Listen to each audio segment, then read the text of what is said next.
શહેરમાં પ્રોહિબિશન સામે પોલીસે વધુ એક કડક કાર્યવાહી હાથ ધરી છે। છાણી પોલીસ સ્ટેશનની ટીમે દેશી દારૂની હેરાફેરી કરતા 2 શખ્સોને રંગે હાથ ઝડપી લીધા છે।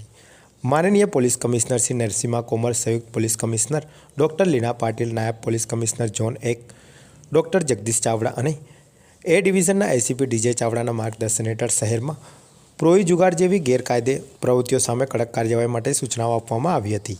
આ સૂચનાઓના આધારે છાણી પોલીસ સ્ટેશનના પીઆઈ શ્રી આર.એલ. પ્રજાપતિના માર્ગદર્શન હેઠળ સર્વેલન્સ સ્ટાફ પેટ્રોલિંગમાં હતો। તે દરમિયાન એએસઆઈ ગુમાનસિંહ ભેમસિંહને બાતમી મળી હતી કે એક વ્હાઇટ કલરની એક્ટિવા પર એક યુવાન અને એક મહિલા દેશી દારૂ લઈને પદમલા તરફથી છાણી કેનાલ તરફ જઈ રહ્યા છે। પોલીસે 2 પંચોને સાથે રાખી ફર્ટિલાઇઝર બ્રિજ પાસે સિલ્વર પ્લેટ હોટલ નજીક પોચ ગોઠવી શંકાસ્પદ એક્ટિવાને રોકી તપાસ કરી।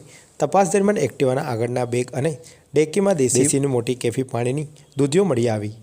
કુલ 13 દૂધીઓમાં અંદાજે 39 લીટર દેશી દારૂ મળ્યો, જેની કિંમત આશરે ₹7,800 ગણાય છે। પોલીસે એક્ટિવા, એક મોબાઈલ ફોન સહિત કુલ ₹62,800નો મુદ્દામાલ જપ્ત કર્યો છે।